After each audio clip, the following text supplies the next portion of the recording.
कांग्रेस का जो मुकाबला है इंतखाबात में वो सिर्फ और सिर्फ बीजेपी से। तो मैं केसीआर अन्ना को बोलना चाह रहा हूँ, केसीआर अन्ना, आपको तो तेलंगाना की जो आवाम है वो धुतकार दी, आपके पास से कुर्सी खींच ली, ओहदा खींच ली, फिर आप इंतखाबात में आकर वोटों को क्यों तकसीम करना चाह रहे? क्योंकि आप बीजेपी की बी टीम है।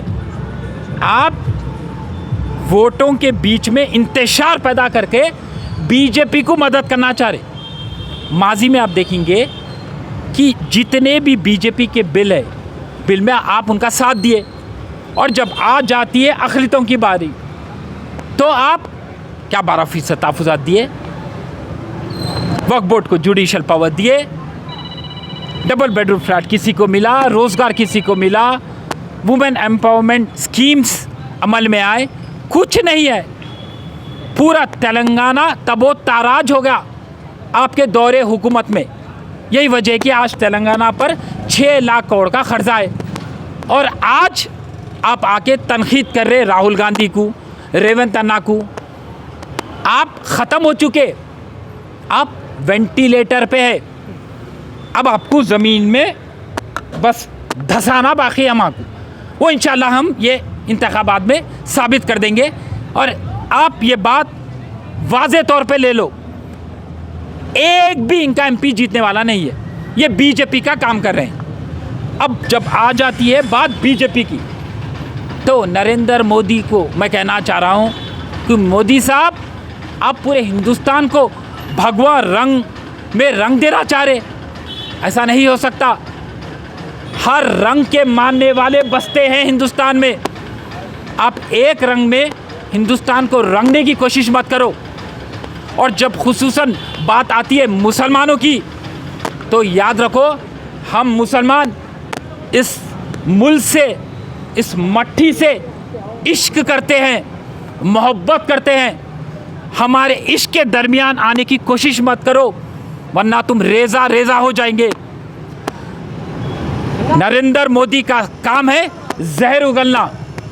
आप हमारे तहफ़्फ़ुज़ात को रद्द करने की बात कर रहे हैं। आपका भी सियासती पूरा करियर ख़त्म होने वाला है ये इंतखाबात के बाद। राशिद खान का एक मशवरा है नरेंद्र मोदी को, आप बूढ़े हो चुके, आप थक गए, इतनी गर्मी है कि कीचड़ सूख गया, कमल भी सूखने लग गया, तो आप पॉलिटिकल रिटायरमेंट ले लो। पाप का घड़ा भर गया, जाके बची हुई जो ज़िंदगी है गंगा नदी में पानी नहाओ उसमें, और गंगा नदी के किनारे अपनी ज़िंदगी गुजार लो। क्या तो हिंदुस्तान को ऐसे लोग नहीं चाहिए जो फ़िरक़ा परस्त बात करते हैं। हिंदुस्तान को नौजवान नस्ल चाहिए, नौजवान क़ायद चाहिए जो बात करता दस्तूर की, सेकुलरिज्म की। वो है हमारे राहुल गांधी साहब।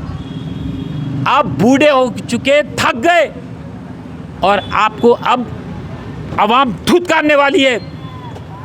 आगाह कर रहा हूँ मैं, मुसलमानों को आप जो नीची निगाह से देख रहे, हमें अच्छी तरीके से पता चल गया, और इंशाअल्लाह मुसलमान एक तरफा वोट करने वाला है कांग्रेस को। तो कांग्रेस जमात वो है जो हमारे हुकूक की हिफाजत करता है, दस्तूर की हिफाजत करता है।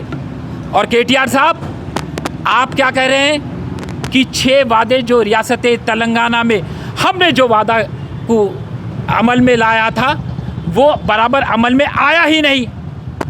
आप साबित कर सकते हैं क्या? थोड़े दिन में आप चंचलगुड़ा जेल जाने वाले, याद रखो। अब फ़ोन टैपिंग के केस में चंचलगुड़ा जाने वाले, आप भूल जा रहे शायद। आपकी बहन कहाँ पर है? कविता, लिकर स्कैम में मुलविस वो खातून कहाँ है? गुजार रही है रात दिन किधर? तिहाड़ जेल में। तैयारी करो, अब भी बोरिया बिस्ता तैयार कर लो।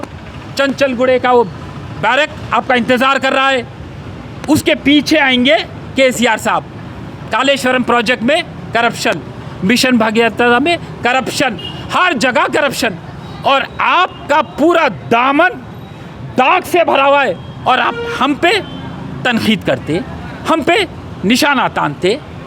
100 दिन की हुकूमत में हमने 60,000 करोड़ से भी ज़्यादा खर्च कर दिया वेलफेयर स्कीम्स में, और आपकी हुकूमत 10 साल के लिए थी। गिनाना शुरू करूं तो लिहाजा चोर कोतवाल को बोले, ये चीज़ यहाँ पर टिकने वाली नहीं है। रियासत तेलंगाना में धुतकारने वाली है आपको, KTR को, KCR को। और हमारा मुकाबला है, जैसा मैं पहले से कहता हुआ आ रहा हूँ, हमारा मुकाबला है सिर्फ BJP से, ये फ़िरका परस्त ताकत से।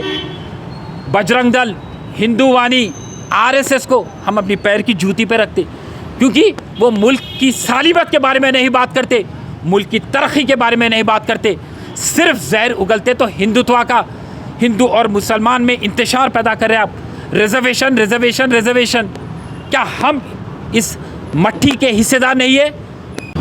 क्या हम इस मुल्क के लिए सर नहीं कटाए? फिर CA की बात, UCC की बात। तो लिहाजा आवाम को अच्छी तरीके से समझ में आ गया कि BJP के पास कुछ नहीं है। एक हाथ में राम है तो दूसरे हाथ में राम मंदिर, दो हाथों के साथ चल रहे, एक पतली लकीर पे चल रहे नरेंद्र मोदी साहब। आगे नरेंद्र मोदी साहब को नहीं मालूम कि कुआं है, गिरने वाले हैं, और अगर से गिरना नहीं चाहेंगी तो भी आवाम उनको धक्का देके गिरा देने वाली है ये इलेक्शन में।